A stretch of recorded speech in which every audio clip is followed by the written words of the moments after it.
સુરેન્દ્રનગર જિલ્લાના ધ્રાંગધ્રામાં આવેલા આર્મી કેમ્પમાં ધ્રાંગધ્રા આર્મી સ્ટેશન દ્વારા માજી સૈનિકોનું સંમેલન યોજાયું, જેમાં જિલ્લાના 500થી વધુ માજી સૈનિકો હાજર રહ્યા હતા। ત્યારે આ સંમેલન યોજવાનો મુખ્ય હેતુ માજી સૈનિકો સાથે મળીને તેમની સમસ્યાઓને જાણીને તેને દૂર કરી શકાય, સાથે જ માજી સૈનિકોનું યોગદાન પણ આર્મીમાં ઘણું હોય છે, માટે તેમને કોઈપણ જાતની સમસ્યા કે આરોગ્ય, પેન્શન, કેન્ટીન તેમજ સરકાર દ્વારા આવતી વિવિધ યોજનાઓનો પણ લાભ મળી રહે તે માટે આ સંમેલનનો મુખ્ય હેતુ છે। ત્યારે ધ્રાંગધ્રા આર્મી કેમ્પ દ્વારા આવા સંમેલનો કરવામાં આવતા હોય છે। ત્યારે આ કાર્યક્રમ આર્મીના બ્રિગેડિયર યોગેન્દ્ર ચૌધરી તેમજ આર્મી કેમ્પના અધિકારીઓ, જવાનો અને માજી સૈનિકો મોટી સંખ્યામાં હાજર રહ્યા હતા। ત્યારે આ કાર્યક્રમમાં આવેલા માજી સૈનિકો દ્વારા કેન્દ્ર સરકાર દ્વારા શરૂ કરવામાં આવેલા વન રેન્ક વન પેન્શન યોજનાથી માજી સૈનિકોને માસિક 3000 જેટલું પેન્શનનો વધારો થયો છે, જેનાથી તેમને આર્થિક ઘણો ફાયદો પણ થાય છે। જ્યારે બ્રિગેડિયર યોગેન્દ્રસિંહે જણાવ્યું હતું કે આર્મીમાં તમારું યોગદાન ઘણું છે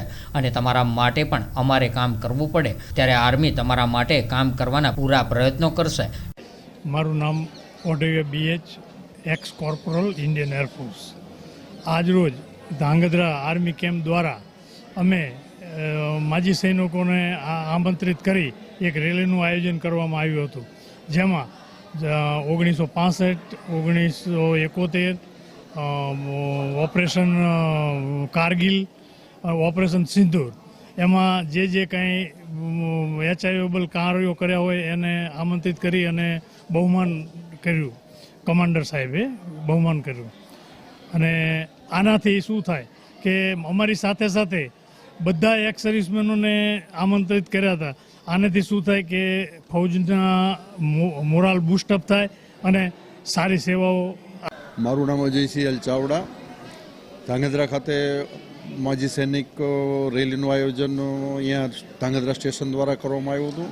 એમાં જે 65ની, 71ની, કારગિલ અને જે હમણાં સિંદૂર વોરમાં જે ભાગ લીધા એવા બધા સૈનિકોનું સન્માન કરવામાં આવ્યું અને કમાન્ડર સાહેબે બધાને જે કંઈ અહીંના કે ફેસિલિટીને લગતા જે કંઈ પ્રોબ્લેમ છે એ બધાનું સોલ્યુશન કરવા અને સહકાર આપવા પૂરેપૂરી ખાતરી અને બધાને માન સન્માન અને અહીંયા બડાખાના બધાનો પ્રોગ્રામ, બધાને જમવાનો અને બધી મેડિકલ ફેસિલિટી આ તે બધું અહીંયા રાખેલ છે અને બધાને ખૂબ જ અહીંયા આનંદ આવેલ છે। જય। મારું નામ દવે વિપુલ કુમાર, ગુજરાત માજી સૈનિક સંગઠન, સુરેન્દ્રનગર જિલ્લો। આજરોજ ધ્રાંગધ્રા બ્રિગેડ કેમ્પ ખાતે આયોજન કરવામાં આવ્યું હતું કે માજી સૈનિકોને એકઠા થાય અને એની એક સુંદર રેલીનું આયોજન કર્યું, જેની અંદર તમામ ભૂતપૂર્વ સૈનિકોને માહિતી આપવામાં આવી કે 7મું પગાર પંચ કઈ રીતે અમલમાં આવ્યું અને હવે 8મા પગાર પંચનો લાભ કઈ રીતે અને કેટલા ટકા કોને મળી શકે એમ છે। ત્યારબાદ ECHSની ફેસિલિટી છે તેનું માર્ગદર્શન તમામ જવાનોને મળી રહે, નિવૃત્ત જવાનોને અને એમના ફેમિલીઝને એ અંગે માર્ગદર્શન પૂરું પાડવામાં આવ્યું છે।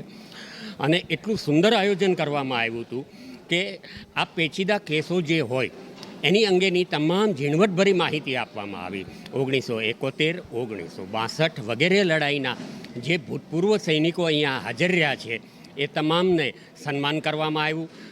વન રેન્ક વન પેન્શન વિશે જે એની અંદર અલગ અલગ પ્રકારની સર્વિસ રેન્ક અને અલગ અલગ ગ્રુપો છે જે અંગેની સંપૂર્ણ માહિતી આપવામાં આવી અને કોનું કેટલું પેન્શન કઈ રીતે બાંધવામાં આવ્યું છે જે અંગે અમુક જગ્યાએ અસંતોષ હતો, જેના સંતોષકારક જવાબો આપવામાં આવ્યા અને તેની સંપૂર્ણ માહિતી ઝીણવટભરી ટેબલ વાઇઝ આપવામાં આવી હતી અને સંપૂર્ણ માન સન્માન સાથે આ રેલીનું આયોજન કરવામાં આવ્યું છે, જેના અમે